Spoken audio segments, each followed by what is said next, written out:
I ask in the chat room, can the struggling Lakers beat the Knicks tonight? Pixel Junkie's response to me in our chat room is, really the question should be, how much will the Lakers lose by tonight? You can't say that.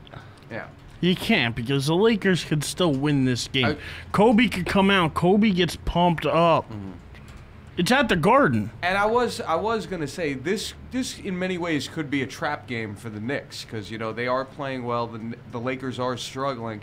But you almost know the Lakers have too much talent to continue the slide for the whole season. At least I believe that. So, you know, like you were saying, tonight Kobe could come out pumped. Dwight could actually... Kobe loves playing in the Garden. See, there are certain superstars. Hit a couple free throws. Well, there are certain superstars that elevate their game when they come to the Garden. LeBron's one of them. Yeah. Kobe's another one. Kobe's dropped 60 at the Garden before. Yeah, he has. So, I mean, it's not like this guy can't get up. And, I mean, it's something different when you play at Madison Square Garden. It is. And that's why I don't put it past the Lakers to come in and try and be Showtime tonight. Though I do think D'Antoni is gonna put a certain amount of emphasis on winning this game. If you remember the comments he made about the way he left the Knicks and how he feels about the Knicks organization, you got to wonder if he's going to come out wanting more out of his team. I mean, obviously he wants more out of his team compared to what they've been playing, but a special onus on this game because it is the Knicks. You know, it's funny because I look at this game and to me, I don't think that the Lakers have a bad chance at win. I think they can win this game.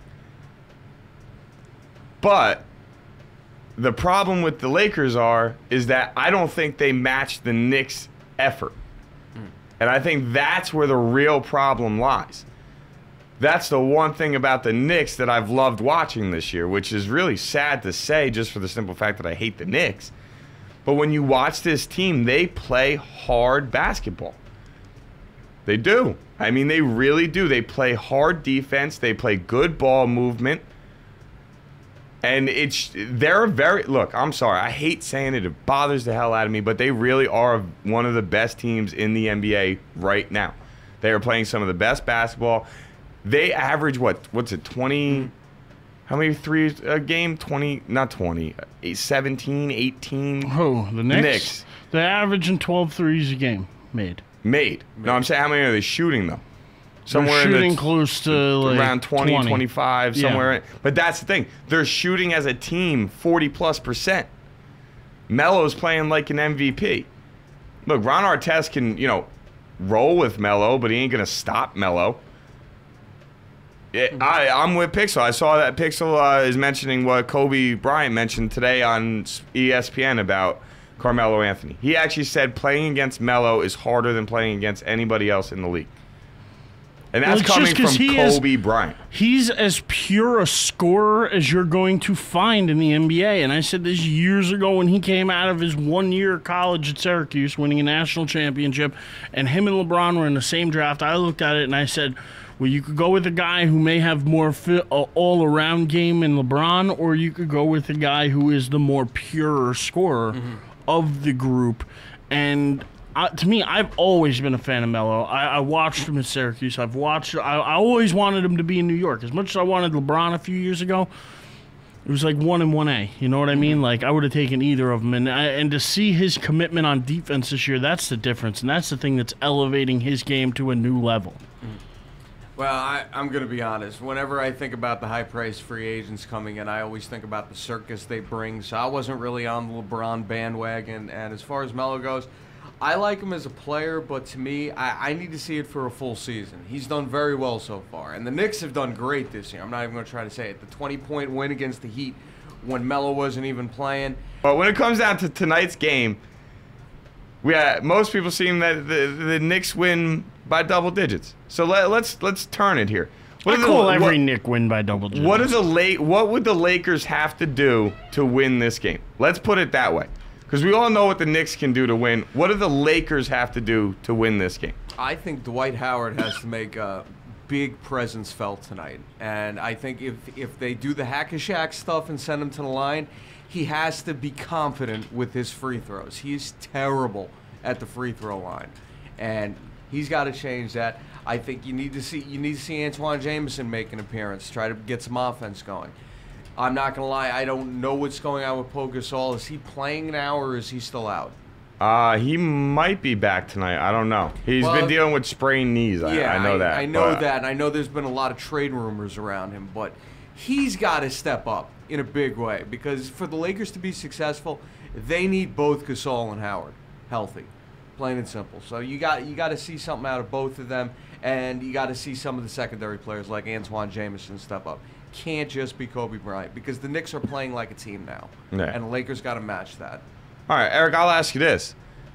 Do you think that the Lakers have anybody that can match up on Felton tonight? No. I mean, unless they put Kobe on him, do they? I mean, No, they don't have anybody who can match up with Felton. I don't know where they're going to really play Kobe. Maybe on J.R. Smith. Again, I don't really know. I think they're going to put him on Felton. I think that's what they're going to end up doing. Because they're going to put Artest on Melo. I was going to say, what if they put Kobe on Melo and Artest on Felton? They might do reverse. They might do that only because of the size difference. I think that isn't Kobe's got a couple inches on Artest, right? No. They're about Artest is like Artest is built similar to LeBron. I think is believe 6'8", where I think Kobe's 6'6". Yeah, so that's why I think they would reverse that, and they might put Kobe on the smaller guy because I feel like if they put Kobe on Melo would just back him down to the basket. And that's going to be a problem. You're not going to be able to double team anybody on the Knicks because then you're leaving guys open, man. Like you said, they've been doing pretty good from free throws. Only problem I see, and it's a problem I think the Knicks are going to face a lot this season, because they're so reliant on the three-pointer, if they're down by like 10 or 20, and let's say hypothetically it does happen tonight, if they find themselves in a position where they have to shoot anything but threes and they go into a cold streak, they're going to find themselves in a bad position 9 times out of 10, I would say. Hasn't happened yet. They've had good luck, but the first time for everything. Fair enough. Now, I mean, I think this is a game that the Knicks almost would have to let the Lakers win. I haven't seen, like, when the Miami Heat struggled when they were first put together. They struggled because they didn't know where to go. Like, they weren't comfortable with playing with each other on the court, and you could tell they were starting to figure it out as the year went on. You watch this Lakers team, and you see a lack of effort. You see a lack of energy. You see a lack of concern to go out there and win. And that, to me, is the biggest issue with this Laker team, and hence why I think they have bigger issues than, honestly, a lot of people might think they do, or a lot of people think they do have. I don't think the Lakers are in a spot where you can just sit there and say, well, all their problems are, easily fixable. They have to look. It's one of those situations where it's like look in the mirror kind of thing. You know what I mean? And I think that's where the Lakers are at. Pixley, you completely misheard me, my friend. I'm not saying the Knicks should feel bad for the Lakers and let them win. This is sports. You don't let anybody win. I didn't mean it like that. I was just saying that this is like the Knicks would almost have to let them win for the Lakers to win. This is That's not all. Brett Favre and Michael Strahan, okay? There you go. Yeah. Anyway, so look, I think it's going to be a more fun game than some of us might think it's going to be. But I do think that late in the game, the Knicks end up pulling away. I wouldn't be surprised if they sort of end up on a 3-point barrage sooner or later. I think Felton ends up having a pretty damn good game.